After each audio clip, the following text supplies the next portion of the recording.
ओम नमः शिवाय। आज की वीडियो में हम आपको करवा चौथ की व्रत कथा के बारे में बताएंगे। उससे पहले आप हमारे चैनल को सब्सक्राइब करें, लाइक करें और शेयर करें। करवा चौथ की व्रत कथा इस प्रकार है। एक साहूकार के 7 बेटे और उसकी एक बहन करवा थी। सभी सातों भाई अपनी बहन से बहुत प्यार करते थे, यहाँ तक कि वे पहले उसे खाना खिलाते और बाद में स्वयं खाते थे। एक बार उनकी बहन ससुराल से मायके आई हुई थी। उस दिन करवा चौथ था। शाम को भाई जब अपने काम से घर लौटे तो उन्होंने देखा कि करवा बहुत व्याकुल है। सभी भाई खाना खाने बैठे और अपनी बहन से भी खाने को कहा, तो बहन ने बताया कि आज उसका करवा चौथ का निर्जला व्रत है और वह खाना सिर्फ चंद्रमा को देखकर, उसे अर्घ देकर ही खा सकती है। सबसे छोटे भाई को अपनी बहन की हालत देखी नहीं गई और वह पीपल के पेड़ पर एक दीपक जलाकर चलनी की ओट में रख देता है। दूर से देखने पर वह ऐसा प्रतीत होता है जैसे चतुर्थी का चांद उदित हो रहा है।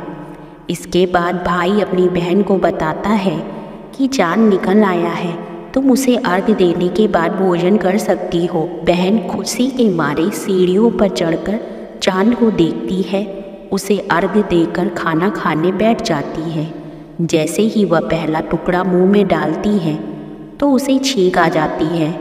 दूसरा टुकड़ा डालते ही उसमें बाल निकल आता है और जैसे ही तीसरा टुकड़ा मुंह में डालने लगती है तो उसे अपने पति की मृत्यु का समाचार मिलता है। वह बहुत दुखी हो जाती है। उसकी भाभी उसे सच्चाई से अवगत कराती है कि उसके साथ ऐसा क्यों हुआ है।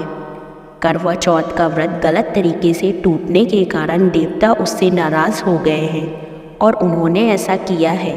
सच जानकर करवा निश्चय करती है कि वह अपने पति का अंतिम संस्कार होने नहीं देगी और अपने सत्व से उन्हें पुनर्जीवन दिलाकर रहेगी। वह पूरे 1 साल तक अपने पति के शव के पास बैठी रहती और उसकी देखभाल करती। उसके ऊपर उगने वाली सुई नुमा घास को वह एकत्रित करती जाती। 1 साल बाद फिर करवा चौथ का दिन आया।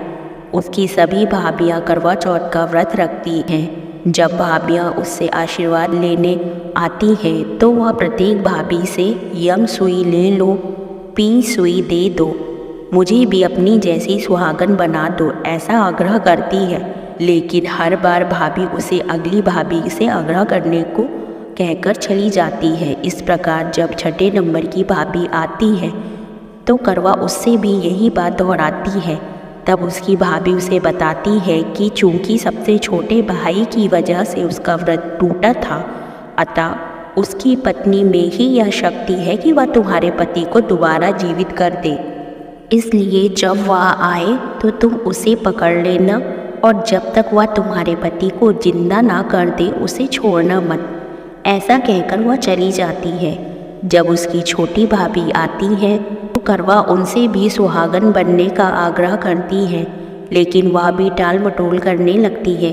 इसे देखकर करवा उन्हें जोर से पकड़ लेती है और उनसे निवेदन करती है। करवा की इस पीड़ा और तपस्या को देखकर भाभी पसीज जाती है और अपनी छोटी उंगली को चीरकर उसमें से अमृत उसके पति के मुंह में डाल देती है। करवा का पति तुरंत श्री गणेश कहता हुआ उठ बैठता है। इस प्रकार प्रभु कृपा से उसकी छोटी भाभी के माध्यम से करवा को अपना सुहाग वापस मिल जाता है। हे श्री गणेश, माँ गौरी, जिस प्रकार करवा को चिर सुहागन होने का वरदान आपसे मिला है वैसे ही सब सुहागनों को मिले।